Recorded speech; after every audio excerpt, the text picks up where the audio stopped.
ಗಮನವಿಟ್ಟು ಕೇಳಿ. ಹಣದ ಸಮಸ್ಯೆಗಳು ಕೇವಲ ನಿಮ್ಮ ಜೇಬಿಗೆ ಮಾತ್ರ ಹೊಡೆತ ಕೊಡುವುದಿಲ್ಲ. ಅವು ನಿಮ್ಮ ನಿದ್ರೆಗೆ, ಆತ್ಮವಿಶ್ವಾಸಕ್ಕೆ ಮತ್ತು ಸ್ವಾಭಿಮಾನಕ್ಕೆ ನೇರವಾಗಿ ದಾಳಿ ಮಾಡುತ್ತವೆ.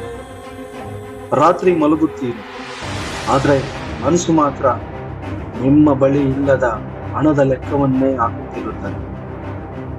ಈ ವಿಡಿಯೋ ಅಂತಹ ನೊಂದ ಮನಸ್ಸುಗಳಿಗಾಗಿ ಎಲ್ಲೂ ಸ್ಕಿಪ್ ಮಾಡದೆ ಕೊನೆಯವರೆಗೂ ನೋಡಿ ನಿಮ್ಮ ಜೀವನವನ್ನು ಬದಲಾಯಿಸಿಕೊಳ್ಳಿ. ಬಡತನ ಅಂದ್ರೆ ಕೇವಲ ಹಣ ಇಲ್ಲದಿರುವುದಲ್ಲ, ಅದು ಅಂಗಡಿಗೆ ಹೋಗಿ ನಮಗೆ ಬೇಕಾದ ವಸ್ತುವಿನ ಮುಂದೆ ನಿಂತು ಬೇಡ ಅಂತ ನಡೆಸುವ ಸ್ಥಿತಿ. ಗುಣಮಟ್ಟ ನೋಡುವ ಮುಂಚೆ ಬೆಲೆ ನೋಡಬೇಕಾದ ಬದುಕು. ಮಕ್ಕಳಿಗೆ ಮುಂದಿನ ಸಲ ಎಂದು ಹೇಳಬೇಕಾಗುವ ಕ್ಷಣ.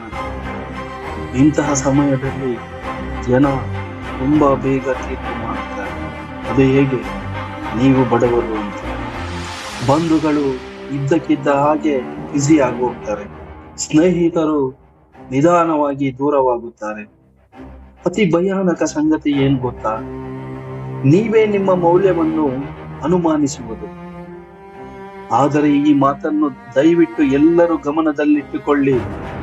ಹಣಕಾಸಿನ ಹೋರಾಟ ಕೇವಲ ವಿಫಲತೆಯ ಗುರುತ ಅಲ್ಲ, ಅದು ಬದಲಾವಣೆಯ ಸೂಚನೆ. ಇಂದು ನೀವು ಮೆಚ್ಚುವ ಪ್ರತಿಯೊಬ್ಬ ಶಕ್ತಿಶಾಲಿ ವ್ಯಕ್ತಿ ಒಮ್ಮೆ ಜೀವನದಲ್ಲಿ ನಿರ್ಲಕ್ಷಿಸಲ್ಪಟ್ಟವನು, ಕಡಿಮೆ ಅಂದಾಜಿಸಲ್ಪಟ್ಟವನು, ಹೋರಾಟದಲ್ಲಿದ್ದವನು. ಮತ್ತೆ ಹೋರಾಟ ನಿಮ್ಮನ್ನು ಯಾಕೆ ಆಯ್ಕೆ ಮಾಡ್ತದೆ? ಜೀವನ ದುರ್ಬಲ ಮನಸ್ಸುಗಳಿಗೆ ತುಂಬಾ ಸಮಸ್ಯೆಗಳನ್ನು ಕೊಡುತ್ತದೆ. ಅದು ಸಾಮರ್ಥ್ಯವಿರುವವರನ್ನು ಪರೀಕ್ಷಿಸುತ್ತದೆ.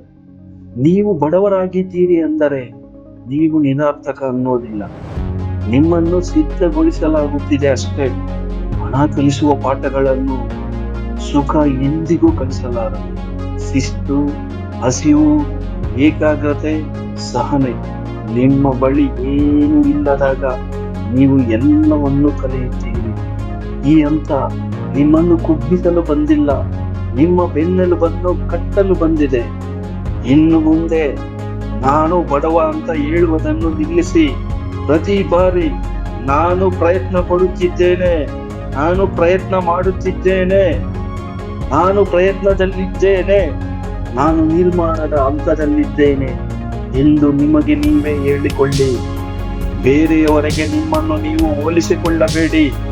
ಇಂದಿನ ನಿಮ್ಮ ಬ್ಯಾಂಕ್ ಬ್ಯಾಲೆನ್ಸ್ ನಾಳಿನ ಭವಿಷ್ಯವಲ್ಲ. ನಿಮ್ಮ ದಿನಚರಿ, ನಿಮ್ಮ ಅಭ್ಯಾಸಗಳೇ ನಿಮ್ಮ ಭವಿಷ್ಯವನ್ನು ನಿರ್ಧರಿಸುತ್ತವೆ. ಪ್ರತಿದಿನ ನೀವು ಮಾಡುವ ಚಿಕ್ಕ ಪ್ರಯತ್ನಗಳೇ ಭವಿಷ್ಯದಲ್ಲಿ ನಿಮ್ಮನ್ನು ಸಮಾಜದಲ್ಲಿ ಒಬ್ಬ ಅತ್ಯುನ್ನತ ವ್ಯಕ್ತಿಯಾಗಿ ನಿಲ್ಲಿಸುತ್ತದೆ. ಅದೇ ಮುನ್ನುಡಿ. ನೆನಪಿಟ್ಟುಕೊಳ್ಳಿ, ಶ್ರೀಮಂತರು ಭವಿಷ್ಯದ ಬಗ್ಗೆ ಯೋಚಿಸುತ್ತಾರೆ, ಬಡವರು ಪ್ರಸ್ತುತ ಕ್ಷಣದ ಬಗ್ಗೆ ಯೋಚಿಸುತ್ತಾರೆ. ಮೊದಲು ಈ ಮನೋಭಾವವನ್ನು ನಿಮ್ಮ ಮನಸ್ಸಿನಿಂದ ತೆಗೆದುಹಾಕಿ. ಮತ್ತೆ ಹಣ ಇಲ್ಲದಿರುವಾಗ ಏನು ಮಾಡಬೇಕು? ನಾವು ನಿಮ್ಮ ಪ್ರಯತ್ನ ಹೆಚ್ಚಿರಬೇಕು, ನಿಮ್ಮ ಅಹಂಕಾರ ಕಡಿಮೆ ಇರಬೇಕು, ನಿಮ್ಮ ಕಲಿಕೆ ನಿಲ್ಲಬಾರದು. ನಿಮ್ಮ ಫೋನ್ ಅನ್ನು ಕೇವಲ ಸ್ಕ್ರೋಲ್ ಮಾಡಲು ಅಲ್ಲ, ಕೌಶಲ್ಯ ಬೆಳೆಸಲು ಬಳಸಿರಿ.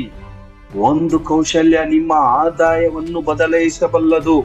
ಒಂದು ನಿರ್ಧಾರ ನಿಮ್ಮ ಇಡೀ ಇತಿಹಾಸವನ್ನೇ ಬದಲಾಯಿಸಬಲ್ಲದು. ಪ್ರತಿದಿನ ಪ್ರೇರಣೆ ಬೇಕಾಗಿಲ್ಲ, ಪ್ರೇರಣೆ ಇಲ್ಲದ ದಿನಗಳಲ್ಲಿ ಶಿಸ್ತು ಬೇಕು. ಬಡತನ ಶಾಶ್ವತ ಅಲ್ಲ, ಆದರೆ ನೀವು ಬದಲಾಗಬೇಕು. ಒಂದು ದಿನ ನಿಮ್ಮನ್ನು ನೀವು ಹಿಂದೆ ತಿರುಗಿ ನೋಡಿ. ನಿಮ್ಮ ಬಗ್ಗೆ ನೀವು ತುಂಬಾ ಹೆಮ್ಮೆ ಪಡುತ್ತೀರಿ. ನಿಮ್ಮ ಹೋರಾಟವೇ ನಿಮ್ಮ ಕಥೆಯಾಗುತ್ತದೆ. ನಿಮ್ಮ ನೋವೇ ಬೇರೆಯವರಿಗೆ ಪ್ರೇರಣೆಯಾಗುತ್ತದೆ.